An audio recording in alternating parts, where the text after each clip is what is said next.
I know. Listen, I think we're very excited. We But are. welcome, guys. Welcome to our episode 7 of Too Much to Say. Because we have too much to say. I'm Anisa. And I'm Manal. And today we're super, super excited. As you can tell, our energy is like over the roof. Yes. Because we are finally in our own space. Yeah. So what did we decide? Clap it up. I know. That's I know. such a vibe. I think we need to applaud ourselves. We do. Because everything, yeah, vibes. I agree. This whole space was designed by M Home, which is Manal's interior design company. And we are in the beautiful home of Manal and her family. So this is such a blessing, guys. Thank you so much for Of course. designing. Look, I just feel like we needed the space. We did. Because we have so much to say, and then we always felt like we're always rushing in and out of studios. And I think having our own and like designing and managing our own, it just makes such a big difference. It makes a huge difference. There are a couple of things there's a couple of things you're gonna notice. We don't have any mics in front of us because we have our mics on us. Wow. As you guys probably saw in our last episodes, me and Manal talk with our hands. And the amount of times I was punching that microphone, and probably you guys didn't hear it. So this is why we just wanted a more majlis, comfortable, formal space. Yeah. So welcome. Welcome to our home. Welcome Officially. To our home. Yeah. This is, I know. Welcome to our home. This is a big deal. So good. But I'm also super, super excited about our episode today. Yeah. And we should talk about like the merch. This was designed by Manal and M Home as well. We've got the cups. Guys, we're getting there. We're getting there. We're getting into our thing. And also, let's wish everyone a Ramadan Kareem. Yes. Manal, Ramadan's almost over. I know, already in the last 10 days. How has it been for you? It's been good, you know. Yeah. I've been like, I know everybody has been complaining about lack of sleep and like not sleeping enough. Yeah. And yes. Yeah. But I don't feel tired like in any other month when you only get like 2 hours of sleep. Right. Normally we're like, oh my God, like I'm so exhausted. Yeah. I can't do this. I can't do that because I'm so tired. Yeah. But now you don't feel it. Nothing. I don't know. know. You know what? I feel like the first half of Ramadan was one way for me, and then now the second half is a different way for me. Yeah. Because like the first week I was like, iftar, this, that, going out, all of these different things. And then I don't know what happened. I feel like my social anxiety kicked in and was like, listen, it's Ramadan.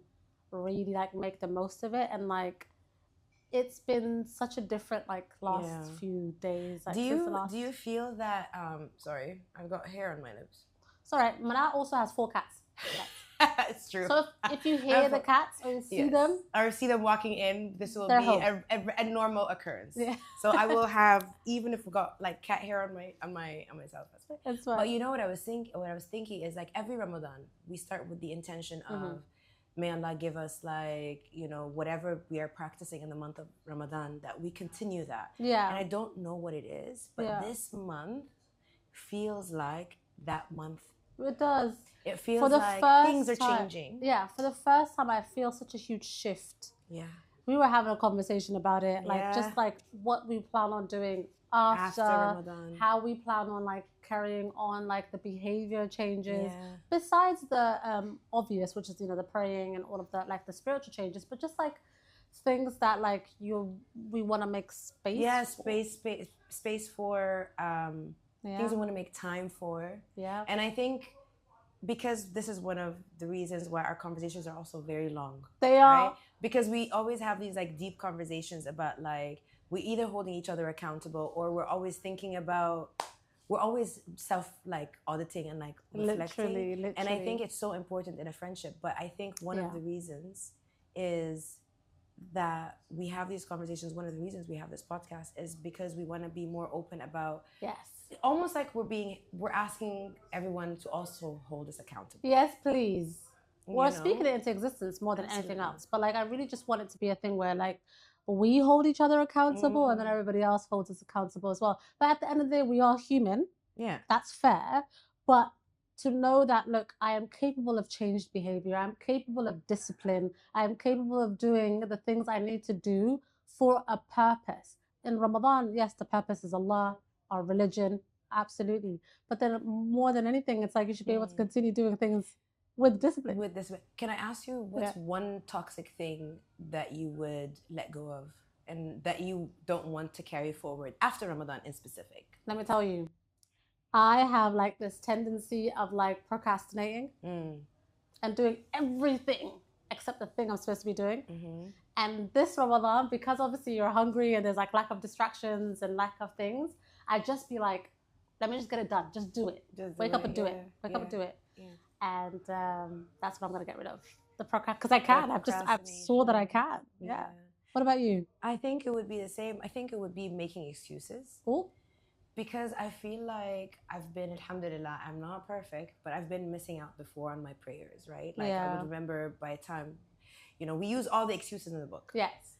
But I've been so on it. Yeah. And I want to stop making excuses. No traffic, not to use, like I'm picking up the kids from school. Yeah. I couldn't do it because I've got a meeting or something like that. I just want to be more intentional about that. I love that. Because also it gives you time away from the day to focus. I love that for us. Yay. I love it. So, okay. I love that. Manal, so there's a thing that we got in a DM. Somebody was a bit confused about where we are in the world because I don't think we clarified that, even though it's on our Instagram bio. We in the Maldives. Inshallah. We're in the Maldives, guys. Speaking it into existence. So, because in the previous episode, I was saying like I'm from London and, and people are like, well, where are you? So we are based in the United Arab Emirates. Mm-hmm. I live in Abu Dhabi. Manal lives in Dubai and we shoot our podcast in Dubai. Mm-hmm. So when I was clarifying that, I was like, okay, Manal, your cat is giving us the best lives ever. If you actually hear the cat. Peanut needs to be in the show. Is it Peanut? It's Peanut. How can you tell? I know, because he's a crier. He's the whiner? All right, Peanut, give us... He's the whiner. Sorry, so just to go back, a lot of times, Manal, especially since I've moved here, so many people have like this like random like questions about the UAE and like just common misconceptions. There's a couple I've written down, but like, do you ever come across any? And if you have, what's... Oh my God. Because I come across a lot. So many. All right. What's one common misconception that you come across? I think that we're rich, super rich, and basically our backyards are gold. And I know our flooring is made of gold. Yeah. We have gold trees and like money trees outside. Yeah. And that we all drive Porsches. Inshallah. The answer is no. Yeah. Yeah, that's not the comment. Can I tell you what one of the biggest ones that I always hear is like people talk about Dubai as if it's a country. It's not a country. Dubai is not a country. Dubai is a city in the United Arab Emirates. The capital city of the United Arab Emirates is Abu Dhabi, which is where I live. There's a huge difference. The amount of people that ask me, how's Remember we talked about yesterday. How's Abu Dubai? I was like, Abu Dubai is crazy. Dubai is wild. Abu Dubai. So just to clarify, before anyone comes to the UAE, the first research you do is clarify that Dubai is not a country. Please don't search Dubai as a country. Yes.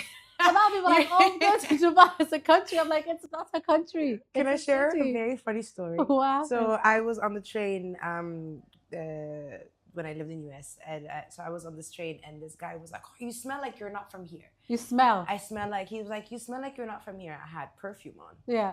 Right. And so in New York. In New York, I was on a Jersey City train. Okay, that says a lot. Anyway, so they were like, "Oh, you must be from Jersey." I was like, "No, I'm not. Where are you from?" I said, "I'm Somali, but like from Dubai." And he goes, "Oh yeah, man, like Dubai is next to DC, man." No.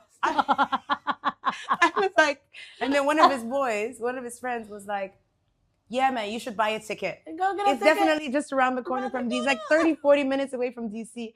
I was looking at the two. I was like, I'm not even going to indulge in this conversation. This is wild. Because if you think that Dubai is down the road from New York, from DC. From DC is crazy. So the first misconception of the UAE is that Dubai is a city. It's not a country. Yes. There are a few other cities in the UAE. I'm not going to list them all, but you could do your research. The country is the UAE. Okay. Mm-hmm. The other one that I always kind of hear everyone kind of talk about is like the dress code. And let me just clarify. The UAE is a very tolerant country, right? There's so many nationalities that all live here and live harmoniously together. I've witnessed it, I've seen it. And people act like when you come to the UAE, you've got to be like head to toe covered. No, you've got to be respectful. Absolutely. The key is respect.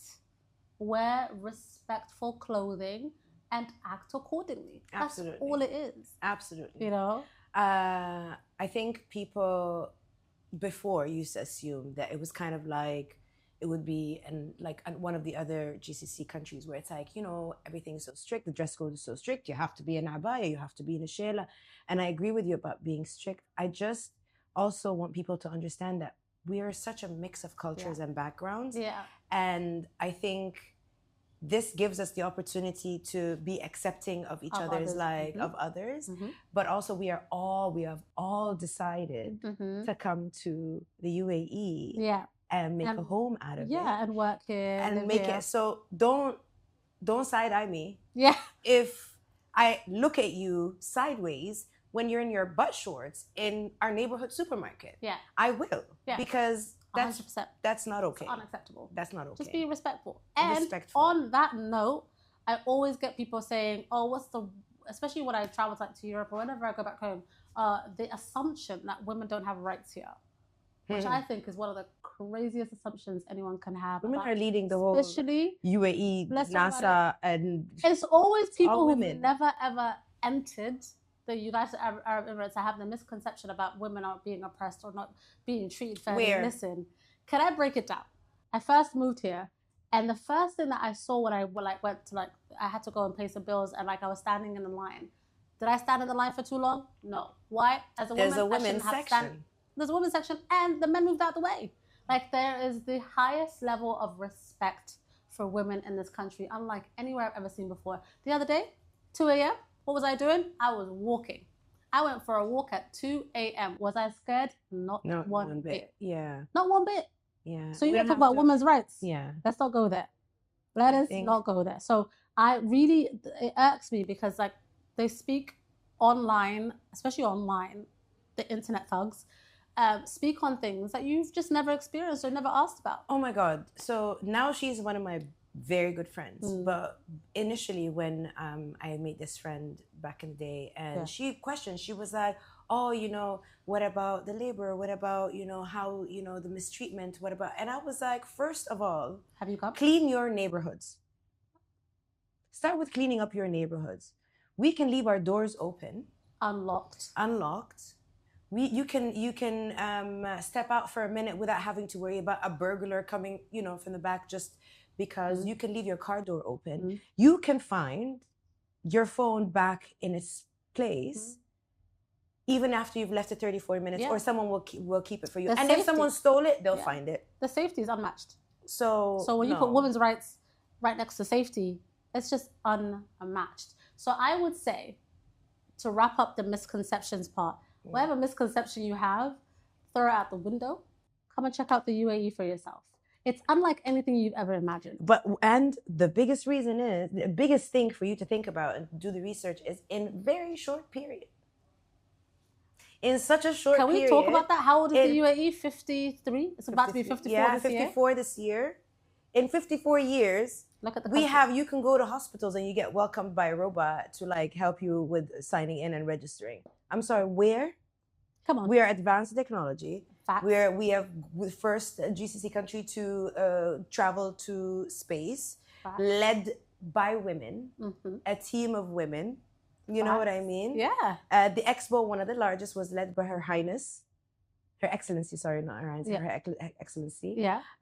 So many big positions, and the royal families are always so supportive and amazing of the women. Yeah. So do research. Yeah. I don't want to see, number one thing, I don't want to see that, Dubai the city. From today, you've learned something. It's a country. I don't want to hear it. No, I love that. No, but what we're doing, let us know in the comments if there's any other misconceptions you've heard, and we'll be clearing it up, because I think it's our responsibility now that we're on this platform and now we've clarified where we live, because people didn't know, to clear up some of those assumptions. And we're not spoiled. Oh no, I am. Work hard. She goes, I'm not spoiled. I am. No, I'm just kidding. In the sense that people think like spoiled rich kids don't know what they're doing. We're not any of that. No, we're not. And we're grateful, so humble, grateful. Really grateful to be in this space and to meet some amazing people. And may Allah continue to protect this country. I agree. Inshallah. So, Madam, speaking of life and the things that we've been talking about, one of the things that me and Manal were talking about the other day was just like judgment. And like the fear of being judged, right? Can I tell you real quick? When I first moved here, I had like all these like expectations on my shoulder of like, well, what is so and so gonna say, and like how am I gonna look, and how are people gonna be like trusting that I'm going to be well behaved in a different country, and just all these different things. And I didn't realize back then that I was in a constant fear of judgment and what people would say, what people are going to think, what people are going to do, that like I maneuvered at like 50%.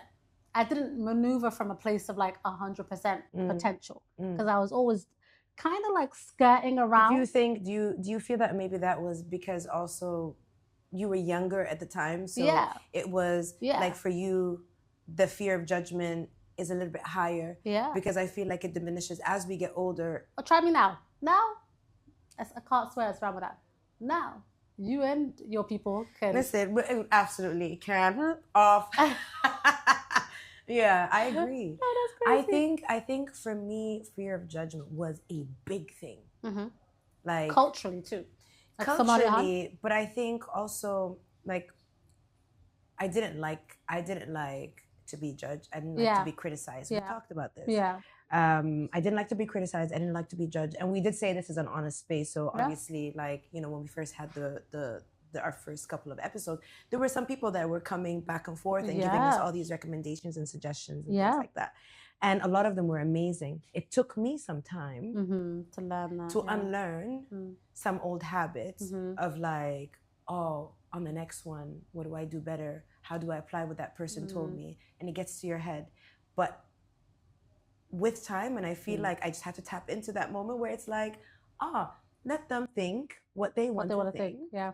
And then that's good feedback. Thank you so much. Yeah. But we have to be in our most natural state. Absolutely. So that also forced me, again, I can't control the opinion of others. No. So I feel like that's something we had to learn and unlearn and learn and unlearn and continuously just. No, I totally, like, I get that, like, where you're coming from on that, because it is an unlearning more than it is. Because have you noticed how much unlearning we do as adults? Exhausted. And I have nothing I have no like thing about the way we were raised, because, you know, our parents could only do whatever they knew how to do. So I can never turn around and then be like, because I was parented this way, this is why this is happening. No, I would never say that. But it's wild how much as an adult I have to unlearn to manage and maneuver and to move forward. I never expected that. No. You know what I mean? My mom always used to say to me when I was younger, like, there's always room to learn. It doesn't matter how old you are. Yeah. And so, funny enough, a couple of years ago, I said to her, you know, I have anxiety, by the way, like, these are like certain triggers. She was like, teach me. Yeah. And for me, I was like, if my mom in her 70s can be like, teach me. If you guys come to me like, I know everything, I don't want to be taught, I don't want it. No. And I love friends, like, alhamdulillah, just being and surrounding ourselves with people that are always like, I'm here to learn. Yes. And self-auditing. There's so much, and self-auditing, like, here to learn, here to be better. Yeah. Because you're doing that for yourself, right? Yeah. You're not doing it for other people. No, not at all. Do you remember, I don't know if you saw this thing on Instagram, there was like this like trend, we listen and we don't judge. You see that? And the people were out there saying the most craziest things. What was so interesting about that was, for me, it amplified how easy it is for us to judge. It's an easy thing for us to be like in judgmental mode. Like, before the sentence comes out, she could be like, I used to drink goat milk growing up, and we're like, goat milk? That's what, you know, like, immediately you just go into judgment mode way before you go into understanding and actually listening. Listening to listen, you know? And I remember, like, my friend was like sending with, you know, the reels back and forth, and she was like, this is the most craziest one, this is the most crazy. And I'm like, the only reason why it's crazy is because the level of judgment on each statement is high, right? And it's like, well, why is that the case? At the end of the day, everyone is doing whatever they want to do, whether we see it or we don't, right? The level of crazy, today you're my friend, but there's certain things about me like that I will just be, because I can never say out loud, and vice versa. Absolutely. That, like, as we should, but the fear of judgment for me. Yeah. I was laughing at us. No, because the cats are in the cats are here, guys. But they want to be part of the show. Yeah. Who's this one? So this one is Coco. And that's Peanut. Peanut was screaming and shouting. Peanut, you might as well show your face if you're not. He's gonna come. Come here. Okay. So basically, I wanted to say something really interesting, and I'm not done with reading the book, but I've been reading Mel Robson's book, Let Them. Mm-hmm. Oh my God, mind blown. I'm not even close to like halfway through the book, but it speaks on a little bit about that, about like just letting other people do whatever it is, whether it's bothering you, whether it's like out of your comfort zone, whatever it is, let people do whatever they want. And she said, and also one of the most important parts of Let Them is let me do whatever I want to do. Because I'm on like my own journey. I'm doing my own thing. Figuring it out. You cannot take time out of your schedule to try to understand me. No. I can't take time out of my schedule to understand you. Yeah. It should just has to be like a safe space that the two of us, and so the judgment will always be there and naturally, but we just have to say, okay, well, I can judge. Like maybe I don't like it, but you shouldn't care how much what I feel. It shouldn't affect you. And it shouldn't affect how you continue living life. So if I was say there's a young girl watching this today, right? And she wants to, the easiest scenario I can give is she wants to move to the UAE to start her dream job, right? The only thing that's stopping her, whether she's in the UK, whether she's in one of the countries in Africa, whether she's in India, Pakistan, wherever she is in the world, especially communities and societies where a woman shouldn't really leave her house unless she's getting married, you know, your father's house or your husband's house. The 12th century? No, but that exists. Let's be real. And she's afraid of judgment from society. What would you tell her? Because I was her, right? I was the girl that like left regardless of what people were going to say to my mom. And they spoke some nonsense to my mom. I would tell her to do it anyways. What do they say? Seek forgiveness? No. Ask sorry now or whatever that statement is. Yeah. You know what they say. You know what they say. Yeah, that's my favorite thing. But anyways, regardless of that, I think. What would you say to someone that said, I'm like, the only reason for not doing something is fear of judgment, of what people will say? We were just talking about like gaps, right? So I would say, I don't know if I would tell her anything actually, because I think like if it were you, I think you would still do it anyways, knowing how hard-headed you are. You would still do it anyways. But I think the gap isn't in us or in our parents. I think the gaps are in society and cultures. And I think societies and cultures set these expectations on our parents. They could put that on our parents. And I think like our moms, our families have been so open. So really, that's what influenced your decision. What influenced your decision is that you knew that you were coming back home anyways. Yeah. You can come back and you will always be okay. You will always be accepted. It was other people. It was other people. And even to my mom used to always say, like a great example, actually, for Somalis, I'll give this example, right? I've had a crazy journey with hijab. On, off, on, off. It's a battle, right? My mom will always say, like, if you're not going to fear Allah, then that's kahishod, which is like, be shy of the people, right? And I used to always be like, but why, mom? Like, it really should just wear it for God, period. End of story. That's it, right? But my mom used to always say, like, it's like culturally, she just didn't want to hear their judgment. My mom's covered from head to toe, and like her daughter is outside. The only thing I'm not doing in front of their faces is not wearing a hijab. I'm still modest. I'm still trying to, you know, I'm not in a bikini. I'm not doing another thing crazy, you know. But to them, it was like that. And so, like, it affected my mom to the point, like, this story actually makes me sad a little bit. My mom used to have a shop. And I used to always, like, after college, because my college was right next to the house, and I'd finish college, or I'd have like a midday break. I'd run home, cook food for my mom, because my mom didn't really like to eat outside. Mm-hmm. I'd cook food for her, and then I'd bring it to my mom's shop. But my mom's shop was like in an area where it's like there's Pakistani stores, Indian stores, Somali stores, and I'd walk through with no hijab, here you go, Hoya, I brought you hot food. And then my mom would be like, yeah, okay, thank you. And then she'd rush me out, like, get out, before people see you. And then one day I was like, Mom, why are you always rushing me out? She goes, I don't want people to talk about what you're wearing. I'd rather you not bring me food because I don't want to hear it. And I was so annoyed. Of course, I didn't stop bringing her food. I still took it to her. But I remember just being so annoyed. I was like 17, I think 16 or 17. I was so annoyed. I was like, Mom, like, I'm and just you know like, what's interesting? You care about what people think? Really? But what's so interesting, and this is in the UK, right? Yeah, this was London. We didn't have that here. That's crazy. Can you imagine this? Like, my mind is blown because I don't know if we had that here. No, it's crazy. We didn't have that. So maybe it has to do with, like, if we were to do, like, study the society. Yeah, and leave. No, because it's like, remember, we're the diaspora, right? So it's like, yes, our parents left Somalia, went to the UK or went to the West, but we're supposed to stay Somali. That's where I was going. Like, so you're supposed to stay Somali. But it's not possible. Absolutely. Without being influenced by where we are. Absolutely. Right? So that's what my mom had to learn that. And so now, homegirl, my mom, my bestie, she's cool with it. Not cool with it. She just makes dua for me and the hijab and both of us. And all of us. This is standard behavior. Right? But I think so the overall advice would be to sis, read the book, or to anyone, if we're advising anyone, to read this book. Let them see. I'm actually going to start this book. You have to. It's actually. It'll be my next my God. The past week, I've been so efficient. You've been like every day. She's like, I let this, I got this, I did this. Absolutely. So efficient. And I just felt like, I'm like, okay, some parts, we talked about this. I still can't let go of.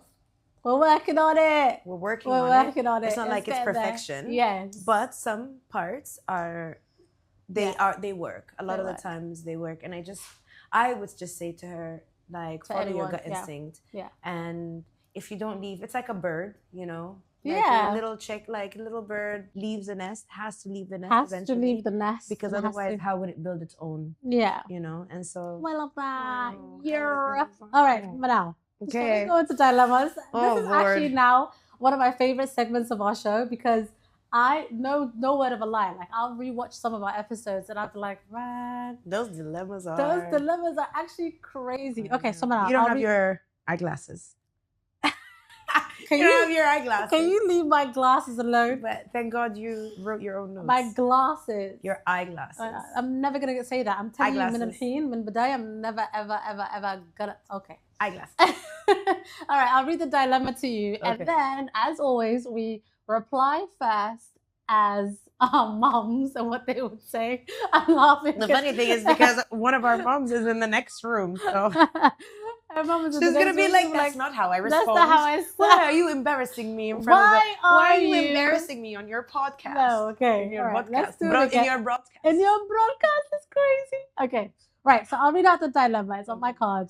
And then we'll go from there. Okay. All right. So this has been sent in by a girl. By the way, we have to clarify who sends it in because somebody was like, we don't know who you're talking about. Okay. A woman sent this in. Okay. Okay. She said, I've been talking to Mohammed for 6 months with marriage in mind. Yeah. I care for him deeply and I want to marry him, but his relationship with his mother is overwhelming. Wait, I have questions. Are you done or still going? No, we're not done. Recently, when we discussed our wedding plans, he insisted and mentioned that his mother wanted to be involved in every detail, from the venue to the guest list, especially because they are paying for it. It frustrates me... It frustrates me to defer to her on everything. He does it, and now I have to do it as well. I feel like a secondary character in our own story, and now I'm torn. Sorry. I know what my mom would say. A secondary character in our own story is wild. So then, now I'm torn. Should I push him to set boundaries with her from now? Or should I just accept this dynamic? Bear in mind, they're not married yet. So, what would Hoya say? Hoya di siguro say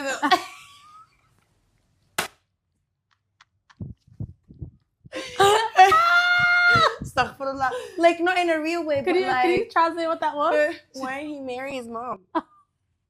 Because, like, That's it? No, that's it. No. So, no, my mom would say that. My She mom would just be like, first of all, my mom would immediately walk away from the conversation. Are you joking? We can even talk about. And also, to be fair, like, I was kind of in a situation like that, let's be honest. So, so Hoy like, no. No, because Hoy was like, cool, like, build a relationship. Those are your in-laws. Set boundaries from now, or should I accept? Absolutely, set the boundaries today. Set the boundaries today. If you don't set the boundaries today, you're gonna be stuck. Again, we talked about this in the previous episodes. 10 years from now, is it something that you have sustained, or is it sustainable? Is it something that you can keep doing? Yeah. Because when you get married, you can't be like, I should have set boundaries. Not our episodes tying into each other. Set the boundaries early on. Hoy would be like, my mom would be like, Hoy is so كوريسي خرج العقل يحبك so كوريسي وويل كذا هرتو أنا لقنا إسلانتا. No, she'd step one. She'd be like, Islanta كنا Hoy ذا بينقون دونتا. Like my mom would start there. She'd be like, it's her son. She raised him. She's probably just dealing with him getting married. She'd make excuses. Then, if it gets too much, like I have no say, then هو يبقى like my أنا يعني في عبالة سكرية لما سكرين إن ناكل حكمته. So my daughter was raised properly. She wasn't raised to be like ruled by other people. So هو يبقى like, but my mom was just too nice. She'd be like cool about it. She'd be like, استخاري so هو كان خير كوكو مشرو. There's no hate in this, so just step away. Here, you know what? Oh my God, I just remembered. No, it's not a riddle. It's like it was like a story, and the story was there was a ship, and there were 3 people, but two people had to stay on. You had to let go of one person on the boat, and it was the husband, the mother, and the wife. And so the question was, who do you think? Whose mom is it? The husband's mom. Okay. The husband's mom. Yeah. His wife and his mom. So husband's mom, and his wife. Yeah. So only 2 people can stay on the boat. Who would he get rid of? Ooh. I know. Think about that one. Who? He has to get rid of one of them. He has to choose to get. I mean, they can choose to get rid of him, but you have to. There was this like. That's crazy because you know what that reminds me of? What? The thing that my mom used to always say, if a man has to be in between his mom and his wife, it's like he's been in Narain, between 2 fires. And there was a musalsal that was called Bain and Narain years ago. My mom was telling me about. And that's the dilemma. But what would you choose? I don't know, but I think if you had to, girl, I would always choose my mom because I'm on that boat alone. I'm divorced, so I don't really. I'm just. So what would you expect him to choose? If it was your husband, it was. I'm thinking because so I'm assuming it's a single family, so there's no reproduction, there's no children. Right? If it's your husband now, and it's your husband's mom, and you, and he's standing there, and he has to make the choice to chuck one of you guys off the boat. Who does he chuck off the boat? Sorry. Take it personal now, yeah. So if role play, I am Manal, is married. Yeah. It's your husband and his mama are on the boat. Yeah. And he's like, babe, first of all, if he takes half a second to think about it, I'm jumping off the boat myself. No one's throwing me off a boat. I'm deep diving. I know how to swim. Don't worry about me, brother. Really? Wallahi. But if it was my son, okay, right? If it was my son and his wife, I would also jump off the boat. Yeah. Because, it shouldn't be that predicament. And I wouldn't be upset about it. Yeah. You know why? Because I want my children to have children, to build a life, to continue, to prosper, as opposed to, I did it. I've lived the life. You've done your bit. I've traveled, I've done everything. Mm-hmm. I would say, chuck me out. Okay. Deep dive. For swimming. Yeah, if it were me, I'd be like, why are we even here? I'd be like, how did we get here? Babe? How did we get here? But advice for the girl. Yeah. What do we tell her? Set boundaries or accept boundaries? Okay. Set boundaries. How would you set a boundary? I would. What would the conversation? There's no 2 way about setting boundaries. It's, you know what? I know that we're interested in getting married and building a life together. It's only been 6 months. Yeah. Mohammed can be. But to be fair, in the beginning of the question, it said. I said Mohammed can then be Ahmed. Or anybody else.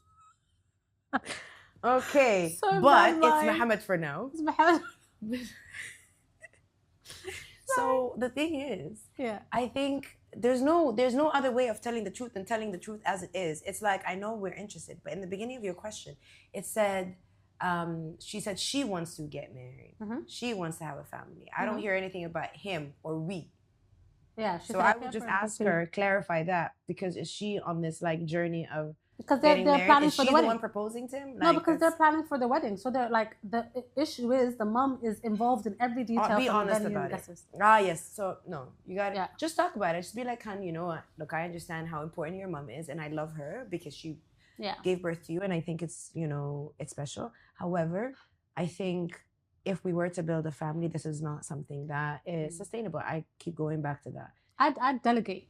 I'd be like, okay, this is the area your mom can have control of, because I couldn't. Because you're still bossing her around. No, I'd be like, remember, that's what she wants. No, she wants to do everything. So yeah, but I don't need her doing everything. I need her to trust him to make decisions, and I need to lead this family. Yeah, you know what I mean? Yeah. So I don't want her, like, I love her input, and I would want to be like the one to bring her into conversations, and I want her to come with me, and I would take her to food tasting and things like that. But I want him to give me the opportunity to build a relationship with her. If you're doing all of those things with her, you're not giving me the space at all to connect with her. In fact, you're driving a wedge. You're basically building a bigger gap between the two.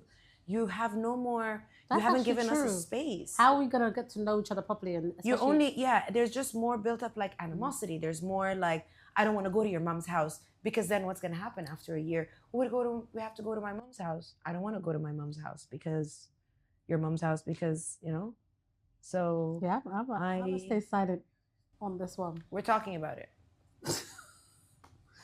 I'm gonna stay silent on this one. No, but yeah, I think that's solid advice. If you don't set boundaries, Manal,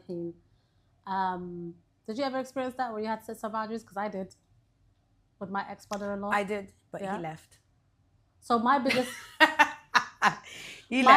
I said no. Boundary that I set from the beginning was they wanted us all to live together. They wanted us to live at his mom's house. And I was like, apart from work, I was like, that's just not going to work for me. And I'm so happy I did that, because everything else, they were really pretty cool. They were pretty cool about stuff. But that was like a deal breaker. And like, my mom, bless her heart, really supported me on that. Like, she spoke to her, she had my back, and they were just like, it's not gonna happen. And it was mainly because of my work. Like, I really enjoyed working, and I was like, this would have meant me moving to a whole other city, and I just couldn't do it, So well, my in-laws really were never involved in my picture, so that made it very easy for me. Yeah. And look, no shame. Yeah. But the lesson that we both learn is that you can't go into a marriage thinking that the family without honesty. Yeah. No, but also that the family, you are marrying into the family. Like, that's a whole thing too.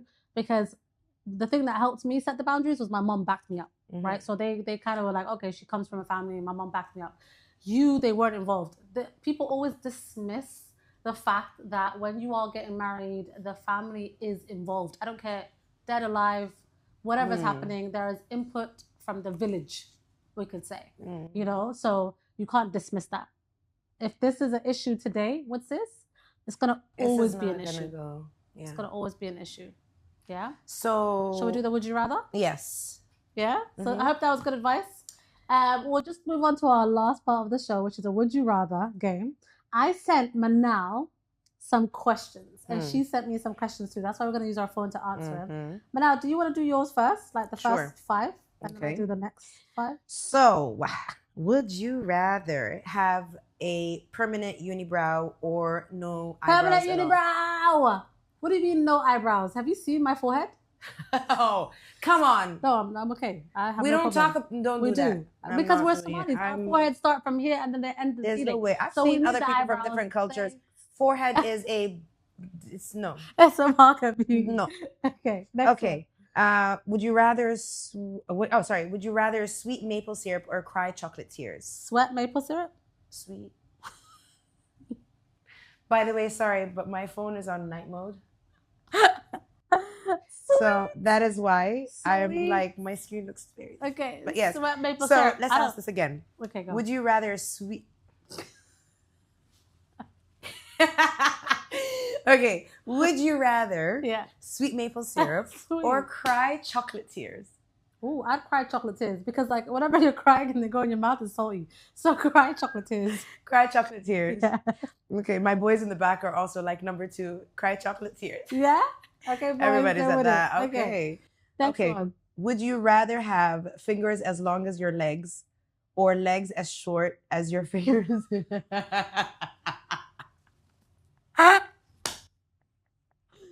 Fingers as long as my legs. Can you imagine? You'd be the pianist. Carla. Did you watch Shine? Remember No. Shine, that movie Shine, the No. pianist? His fingers are so long. It was just like playing this, the piano. Yeah. Oh, the pianist. Okay. No, I couldn't do that. Okay, no, you go on. Okay. Would you rather only be able to whisper or only be able to shout everything you say? What do you think I'm going to choose? Shout everything you say? What did you say? Sorry for the guy on the mic and the headphones. I apologize. Is he okay? Sorry. I apologize. He was like, oh, shut up. Oh, all right. Sorry about Do you have one more? Yes. Would you rather fight one Sorry. Would you rather fight one horse-sized duck or 100 duck-sized horses?